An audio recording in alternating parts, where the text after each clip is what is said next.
For more than a week now, hundreds of Israeli forces have carried out the deadliest operation in the occupied West Bank since the war in Gaza began.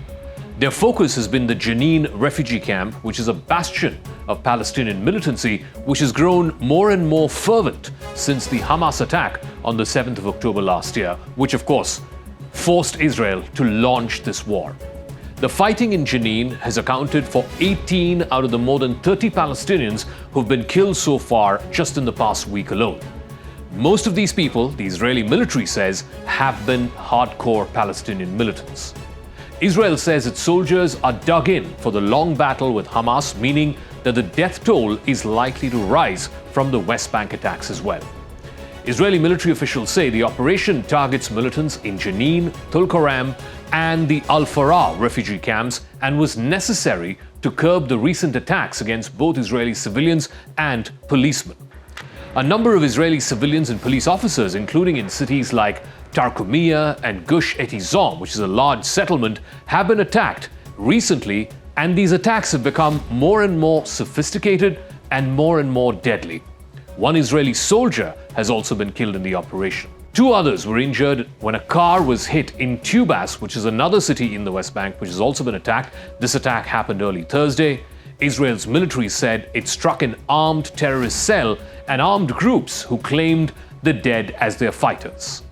Palestinian media also said that a 16-year-old boy was also shot dead by Israeli forces in the Al-Farah refugee camp, which is close by.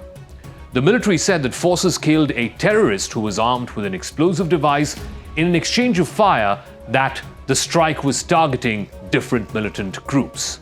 So for 9 days now, Israeli forces have been raiding the northern cities including Jenin and Tubas as part of what they say is a major counter-terrorism operation. So far, at last count, at least 36 Palestinians have been killed, and that includes 21 from Jenin, 8 from Tubas. This is according to the official statistics released by the Health Ministry of Palestine. Most of the dead have been claimed by various armed groups as their members, but the Palestinian Health Ministry says there are several children are also among the dead. That includes the 16-year-old girl I was talking about a moment ago. She was reportedly shot inside her home in Jenin on Tuesday. One Israeli soldier has also been killed during that fighting in Jenin. In fact, it also named one of the 5 men who were killed in the airstrike in Tubas as Mohammad Zakaria Zubeidi. He was 21 years old, and he is said to be a significant terrorist from the Jenin area. He's also the son of Zakaria Zubeidi, who is the imprisoned former commander in Jenin of Fatah's armed movement, the Al-Aqsa Martyrs Brigade. He's also the alleged mastermind of a jailbreak that happened in 2021. The Al-Aqsa Martyrs Brigade confirmed in a statement that Mohammad Zubeidi and 4 other fighters were killed in what it called a treacherous Israeli strike.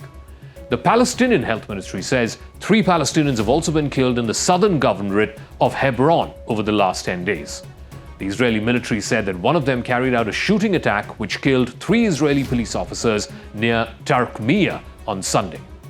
On Tuesday, Israel's Defense Minister Yoav Gallant also said that the IDF must use its full strength to combat what he called the resurgence of terrorism in the West Bank. There's been a spike in violence in the occupied West Bank territories since Hamas's deadly attack on Israel back on the 7th of October last year, which of course led to the war in Gaza. Hundreds of Palestinians have been killed as Israeli forces have intensified their raids. They say they're trying to stem the deadly Palestinian attacks on Israeli settlements as well as outposts that are originating from the West Bank and happening in mainland Israel. So, that's not all. Israel has also been actively encouraging the establishment of what they call outposts, where it floods with Jewish people armed with cash, weapons, and other resources. These outposts are at the vanguard of attacks against Palestinians in the West Bank. The numbers of these outposts have risen rapidly in the recent past. A new BBC News analysis shows that there are currently almost 200 of these outposts across the West Bank, and just 30 of them were set up in the last year alone, which is more than in any previous year where records have been kept. The outposts can be farms, they are clusters of houses, or even groups of caravans, which often lack defined boundaries, and they are illegal both under Israeli law as well as international law.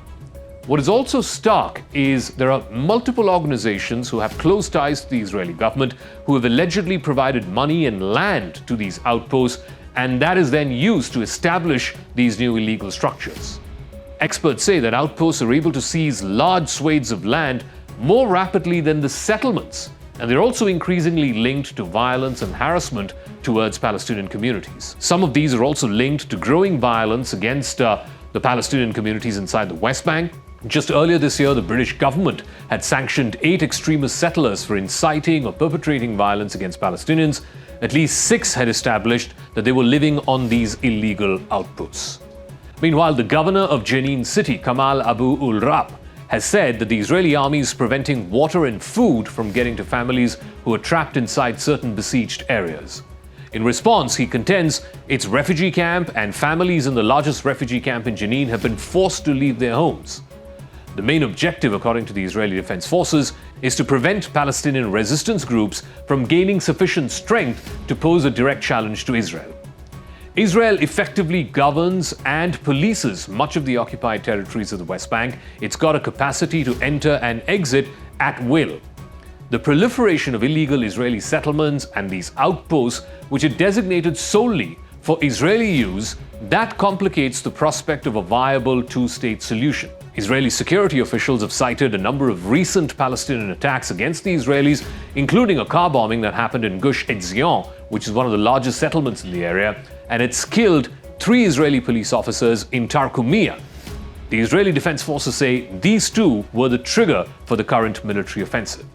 The officials also noted that they were wary of causing any kind of unintended consequences in the West Bank, and that includes the risk of a broader escalation. What is also interesting is that the Palestinian Authority, which governs the West Bank, has closely cooperated with Israeli forces in the raids that happened in Jenin and Tubas.